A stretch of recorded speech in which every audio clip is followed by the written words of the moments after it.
নমস্কার বন্ধুরা, moms magical tips and ট্রিক্সে তোমাদের সবাইকে স্বাগত জানাই। তোমরা অনেকেই বাচ্চাদের জিকে রিলেটেড এবং এনভায়রনমেন্টাল সায়েন্স রিলেটেড অনেক কোয়েশ্চেন করছো। তোমরা জানতে চাইছো যে এই টপিকগুলোর ওপরে আমরা বাচ্চাদেরকে কী কী শেখাতে পারি, এবং সেই কারণেই আমি কয়েকদিন আগেই 3 থেকে 5 বছর বয়সী বাচ্চাদেরকে আমরা জিকে বা এনভায়রনমেন্টাল সায়েন্স রিলেটেড কী কী টপিক, কী কী বিষয় শেখাতে পারি এবং সবথেকে বড় ব্যাপার কীভাবে শেখাতে পারি সেটা আমি আগেই তোমাদের সাথে শেয়ার করেছি। তোমরা যারা দেখোনি ভিডিওটা তারা প্লিজ উপরে আই বাটন থেকে বা নিচে ডেসক্রিপশন বক্সে আমি লিঙ্ক দিয়ে দেবো, এই দুটো জায়গার যে কোনো একটা জায়গা থেকে কিন্তু তোমরা দেখে নিতে পারো। আর আজকের ভিডিওতে আমি তোমাদের সাথে শেয়ার করব 5 থেকে 7 বছর বয়সী বাচ্চাদের জন্য, মানে একটু বড় বয়সী বাচ্চাদের জন্য, যে আমরা কি কি জিকে বা এনভায়রনমেন্টাল সায়েন্স রিলেটেড কোন কোন বিষয়গুলো শেখাতে পারি, এবং আমি শানমুনকে স্পেশালি কেমনভাবে শেখাই যে কোনো নতুন টপিক, এই সাবজেক্টগুলো রিলেটেড যে কোনো নতুন টপিক আমি কিভাবে শানমুনকে শেখাই সেটাই আজকে আমি তোমাদের সাথে শেয়ার করব। তবে ভিডিওটার টপিকগুলো অনেকটা বেশি, তো অনেকগুলো বিষয় আমাদের কভার করতে হবে, তো যার জন্য আমি এটাকে দুটো পার্টে ভাগ করতে চাইছি, যাতে ছোট ছোট ভিডিওর ওপরে মানে তোমরা কনসেন্ট্রেট করতে পারো বা সেইভাবে শেখাতে পারো, নাহলে ভিডিওটা অনেক বেশি বড় হয়ে যাবে। সেই জন্য দুটো পার্টে ভাগ করে নিচ্ছি। তাহলে চলো আজকে আমরা এই বিষয়ের ওপরে ফার্স্ট পার্টটা দেখে নিই। তাহলে চলো আজকে ভিডিওটা শুরু করি।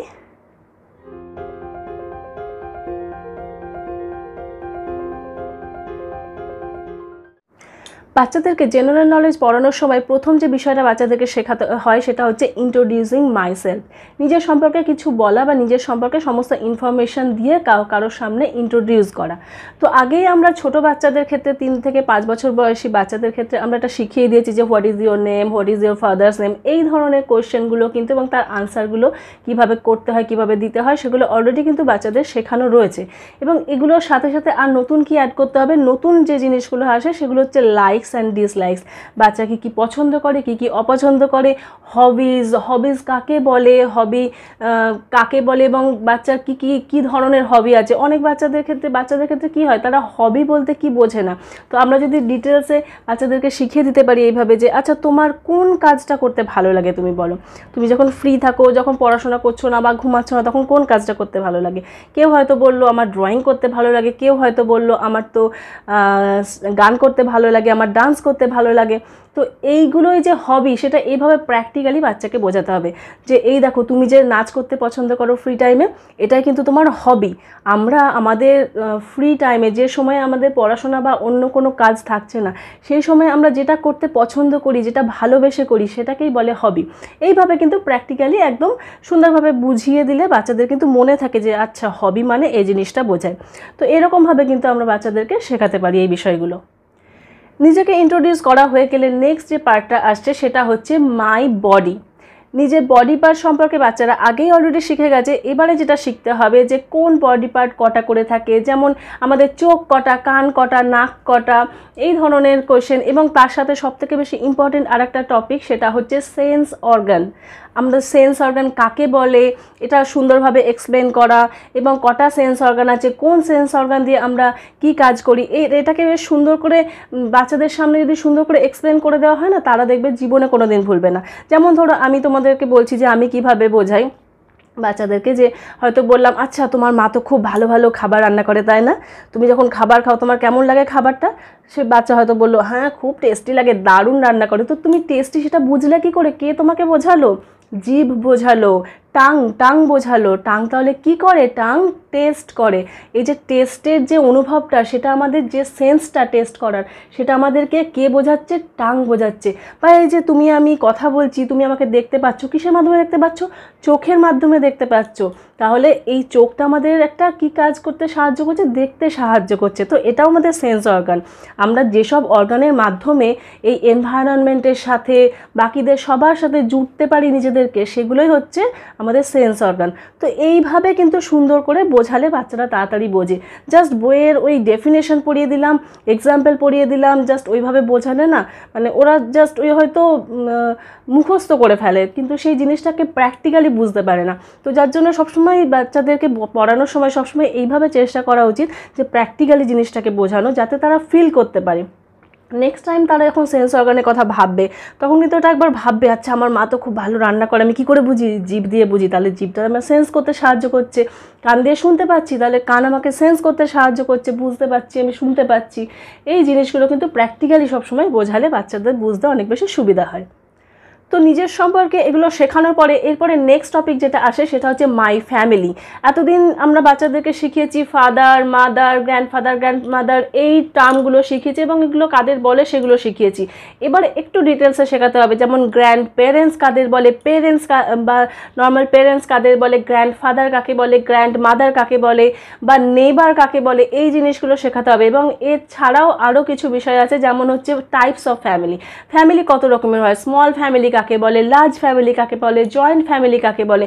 এবং এগুলোর ক্ষেত্রেও বলবো যে প্র্যাকটিক্যালি বোঝানো, একদম নিজের ফ্যামিলি দিয়ে বোঝানো। ধরো তুমি বাচ্চাকে স্মল ফ্যামিলি বোঝাচ্ছ, তো সেক্ষেত্রে কি বলবে, যেমন আমি শানমুনকে পড়ানোর সময় বলি যে আমরা যখন এখানে আছি, যে তোমরা দুজন আছো আর আমি আর বাবা আছি, তো সেক্ষেত্রে কী হচ্ছে, এটা একটা স্মল ফ্যামিলি হচ্ছে। কিন্তু আমরা যখন বাড়ি যাচ্ছি বা ঠাম্মি দাদু যখন এখানে আসছে বা দিদুন দাদান যখন এখানে আসছে, তখন সেটা কিন্তু লার্জ ফ্যামিলি হয়ে যাচ্ছে। তাহলে লার্জ ফ্যামিলি আমরা কখন বলছি, যখন গ্র্যান্ড প্যারেন্টস থাকছে, ফাদার মাদার এবং তাদের চিলড্রেন বা চাইল্ড, যদি সিঙ্গেল চাইল্ড হয় চাইল্ড বা চিলড্রেন থাকছে, তখন সেটাকে বলছে লার্জ ফ্যামিলি। কিন্তু যখন গ্র্যান্ড প্যারেন্টসদের সাথে থাকছেন না, তখন আমরা হয়ে যাচ্ছি স্মল ফ্যামিলি। তো এইভাবে নিজের ফ্যামিলি দিয়ে, নিজের আত্মীয় স্বজন দিয়ে যদি প্র্যাকটিক্যালি বোঝানো হয়, তাহলে কিন্তু এগুলো বুঝতে সুবিধা হয়। যেমন ধরো বাচ্চাকে যদি আঙ্কেলের ডেফিনেশন বোঝাতে চাও, তাহলেও প্র্যাকটিক্যালি বোঝাও, আচ্ছা তোমার কাকু, জেঠু বা তোমার মামা, এরা হচ্ছে তোমাদের আঙ্কেল। এইভাবে প্র্যাকটিক্যালি যদি নিজের এক্সাম্পল দিয়ে বোঝানো হয়, তাহলে কিন্তু বাচ্চার বুঝতে অনেক বেশি সুবিধা হয়। এই টপিকগুলো শেখানো হয়ে গেলে তারপরে নেক্সট যেটা ভীষণই ইম্পর্টেন্ট একটা টপিক আসে, সেটা হচ্ছে মাই নিডস। আমাদের বেঁচে থাকার জন্য মিনিমাম বেসিক নিডস যেগুলো একদম মিনিমাম চাহিদা, সেগুলো কি কি, সেগুলোর মধ্যে কি কি পড়ে, জল, খাবার, বাসস্থান, তারপরে বাতাস, এগুলো তো আমাদের বেসিক নিড। এগুলো ছাড়া আমরা কোনোভাবেই বেঁচে থাকতে পারবো না। তো এই বিষয়গুলো সম্পর্কেও কিন্তু ধীরে ধীরে বাচ্চাদের টপিক ওয়াইজ আস্তে আস্তে পড়াতে হবে। তো বেসিক নিডের মধ্যে প্রথমেই আমরা ধরলাম ফুড, খাবার ছাড়া তো আমরা বাঁচতে পারি না। তো ফুড সম্পর্কে আগে বাচ্চারা হেলদি ফুড, আনহেলদি ফুড এগুলো শিখে গেছে, তো তাদের একটা বেসিক আইডিয়া আছে। এরপরে আমাদের এখন একটু বড় বাচ্চাদের ক্ষেত্রে কি শেখাতে হবে, যে ফুড কত রকমের হয় সেটা তো জেনেই গেল। তাছাড়া আমরা যে মেন মিলগুলো নিই, ব্রেকফাস্ট, লাঞ্চ, ডিনার, এগুলো কখন খেলে, মানে কোন টাইমে খেলে কাকে কোনটা বলে, সকালে খেলে ব্রেকফাস্ট, দুপুরে লাঞ্চ, রাতে ডিনার, এবং এছাড়াও মিল্ক প্রোডাক্ট কি কি হয়, এগুলো একদম প্র্যাকটিক্যালি বোঝাতে হবে। ধরো সকালবেলা খাচ্ছে, আছে এটা তুমি কিন্তু ব্রেকফাস্ট করছো, দুপুরে খাচ্ছে এটা তুমি লাঞ্চ করছো, রাতে খাচ্ছে এটাকে ডিনার করছো। তো এইরকমভাবে কিন্তু বাচ্চাদেরকে বোঝাতে হবে। তারপরে কোন খাবারগুলো আমাদের এনার্জি দেয়, কোন খাবারগুলো আমাদের মাসল তৈরি করতে সাহায্য করে, প্রোটিন জাতীয় খাবার খেলে কি হয়, বা এই ধরনের এনার্জি গিভিং ফুড কোনগুলো, এইগুলো একটু ডিটেলসে বাচ্চাদেরকে ধীরে ধীরে শেখাতে হবে। এবং সেটাও প্র্যাকটিক্যালি শেখালেই ভালো হয়। যখন যেটা খাচ্ছে সেটা দিয়ে কিন্তু এক্সাম্পল হিসাবে আমরা বোঝাতে পারি, আচ্ছা তুমি এটা খাচ্ছ তো তোমাদের দেখবে প্রচুর এনার্জি হবে। যেমন আমরা বাচ্চাদের গ্লুকোজ খাওয়াই, গরমের সময় অনেক সময় ইনস্ট্যান্ট এনার্জির জন্য গ্লুকন-ডি খাওয়াই। কেন খাওয়াই ওটা, সেটা কিন্তু আমরা এইভাবে এক্সপ্লেন করতে পারি, এটা তোমাদের ইনস্ট্যান্ট এনার্জি দিচ্ছে, এনার্জি গিভিং ফুডের মধ্যে পড়ে গেল। তো এইরকমভাবে কিন্তু প্র্যাকটিক্যালি বাচ্চাদেরকে বোঝালে ওদের কিন্তু মনে থাকে জিনিসটা। নেক্সট যে ইম্পর্টেন্ট বেসিক নিডসের যে জিনিসটা রয়েছে আমাদের, সেটা হচ্ছে জল, ওয়াটার। তো ওয়াটার সম্পর্কে পড়ানোর সময় আমরা কিন্তু একদম গল্পের মতো করে বাচ্চাদেরকে পড়াতে পারি, যে জল কীরকম হয়, দেখো জলের কোনো কালার নেই, কোনো গন্ধ নেই, সেরকমভাবে কোনো স্বাদ নেই, জল যে পাত্রে রাখা হয় সেই পাত্রেরই আকার ধারণ করে, কোনো রকম শেপ নেই এটা কিন্তু আমরা প্র্যাকটিক্যালি একদম এক গ্লাস জল বা এক বোতল জল নিয়ে বাচ্চাদেরকে বোঝাতে পারি। এছাড়াও আমরা জল কোথার থেকে পাই, সোর্স অফ ওয়াটার কোথার থেকে আসছে জল, বা আন্ডারগ্রাউন্ড ওয়াটার আমরা কিভাবে পাই, বা আমরা জল কি কি কাজে ব্যবহার করি। এবং সবথেকে ইম্পর্টেন্ট যে ব্যাপারটা, সেটা হচ্ছে জল আমাদের ভীষণ কেয়ারফুলি ব্যবহার করা উচিত। কেয়ারফুলি মানে হচ্ছে জল অপচয় করা উচিত না, কারণ জল কিন্তু সেই লিমিটেডই রয়েছে। আমরা যদি অপচয় করি, ভবিষ্যৎ আমাদের নেক্সট জেনারেশন, তারপরে জেনারেশন জলই পাবে না। এই ধরনের বিষয়গুলো, পরিবেশ, এনভায়রনমেন্ট রিলেটেড বিষয়গুলো কিন্তু বাচ্চাদেরকে ছোটোবেলা থেকে শেখানো উচিত, যাতে কিন্তু তারা যে কোনো জিনিস অপচয় না করে। স্পেশালি এই ধরনের এনভায়রনমেন্টাল যেসব জিনিসগুলো, জল বা যে কোনো এই ধরনের জিনিস, সেগুলো যাতে অপচয় না করে, সেগুলো খুব যত্ন সহকারে ব্যবহার করে, সেটা কিন্তু বাচ্চাদের ছোটোবেলা থেকেই এইভাবে শেখানো যেতে পারে। বেসিক নিডসের মধ্যে নেক্সট যে টপিকটা আসছে সেটা হচ্ছে শেল্টার বা আমাদের বাসস্থান। তো আমরা নর্মালি কি বাড়িতে বসবাস করি, তো বাড়িতে হাউস কী রকমের হাউস হয়, কাকে কাঁচা হাউস বলে, কাকে পাক্কা হাউস বলে, বাংলো কি, কুড়ে ঘর বা হাট কি, এই ধরনের এগুলো শেখানো যেতে পারে। এবং তার সাথে সাথে একটা বাড়ির মধ্যে কি কি ধরনের রুম থাকে, কোন রুম আমরা কি কি কাজে ব্যবহার করি, সেগুলো কিন্তু ডিটেলস এখন থেকেই বাচ্চাদেরকে শেখাতে হবে। এবং সেটাও প্র্যাকটিক্যালি শেখানো যেতে পারে। কিচেনে নিয়ে গিয়ে বাচ্চাকে বলা যেতে পারে, আচ্ছা এটা হচ্ছে কিচেন, এখানে আমরা রান্না করি, এবং তার সাথে সাথে কিচেনের মধ্যে কী কী ধরনের জিনিসপত্র থাকে সেটাও বাচ্চাদেরকে শেখাতে হবে। বেডরুমে নিয়ে এসে বেডরুমে আমরা কি করি, বেডরুমে রেস্ট করি, বা বেডরুমে কী কী ধরনের জিনিস আছে সেগুলো বাচ্চাদেরকে কিন্তু একদম প্র্যাকটিক্যালি শেখানো যেতে পারে। বেসিক নিডসের এরপরে টপিকটা হচ্ছে ক্লোথস।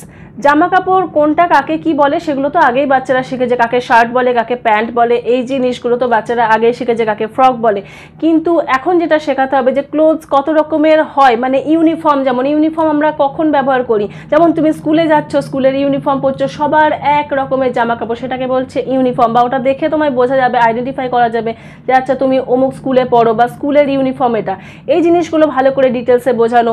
বা বিভিন্ন সিজন ওয়াইজ যেসব পোশাকগুলো পরি আমরা, যে শীতকালে আমরা উলেন্স পরি, বা গরমকালে আমরা কটনের জামা কাপড় পরি, বা বর্ষাকালে দেখো যখন বৃষ্টি হচ্ছে তখন আমরা কি পরছি, রেনকোট পরে স্কুলে যাচ্ছি। তো এইগুলো যে সিজন ওয়াইজও যে বিভিন্ন ক্লোথসের ভ্যারিয়েশন হয় সেগুলোও কিন্তু বাচ্চাদেরকে শেখানো হয়। বেসিক নিডসের মধ্যে আরেকটা ভীষণ ইম্পর্টেন্ট টপিক যেটা আসে সেটা হচ্ছে এয়ার বা বাতাস। এবং বাতাস ছাড়া যে আমরা বাঁচতেই পারি না সেটা আমরা বাচ্চাদেরকে কীভাবে শেখাতে পারি বলো তো? বাচ্চাদেরকে বলতে হবে কিছুক্ষণ তুমি একদম নিঃশ্বাস আটকে, মানে দম আটকে থাকা বলে না, সেভাবে থেকে দেখো তো কেমন লাগে। তো বাচ্চারা কী করবে, নাক মুখ বন্ধ করে নিঃশ্বাস নেবে না, করে বসে থাকবে। যখন ভিতর থেকে ফিল করবে আচ্ছা কষ্ট হচ্ছে, তখন তারা কিন্তু সেই বাতাসের প্রয়োজনীয়তাটা বুঝতে পারবে। এবং বাতাস আমাদের শুদ্ধ রাখা উচিত, কোনোভাবে কোনো পলিউশন করা উচিত না, বা কিভাবে পলিউশন হয়, কিভাবে বাতাস নোংরা হয়ে যায়। বা বাড়িতে যখন অনেকের বাড়িতে দেখা যায় যে বিভিন্ন গার্বেজ এক জায়গায় জড় হলে সেগুলো পুড়িয়ে দেয়, সেগুলো যখন পোড়ানো হয় তখন বাচ্চাদেরকে দেখিয়ে বোঝানো যেতে পারে দেখো এই যে ধোঁয়াটা উঠছে এটাতেও কিন্তু আমাদের বাতাস দূষিত হয়ে যাচ্ছে, পুরো নোংরা হয়ে যাচ্ছে। তো এইরকমভাবে কিন্তু বাতাস নোংরা হয়। এবং এই নোংরা বাতাসকে আমরা শুদ্ধ কিভাবে করতে পারি বলো তো? গাছের মাধ্যমে। প্রচুর গাছ লাগালে গাছ কি করে, এই নোংরা সমস্ত পলিউশনকে কিন্তু একদম পরিষ্কার করে দেয়। আমাদের জন্য যেটা হেলদি সেই ধরনের বাতাস কিন্তু গাছ আমাদের দিতে পারে। তো সেই কারণে আমাদের প্রচুর গাছ লাগানো উচিত।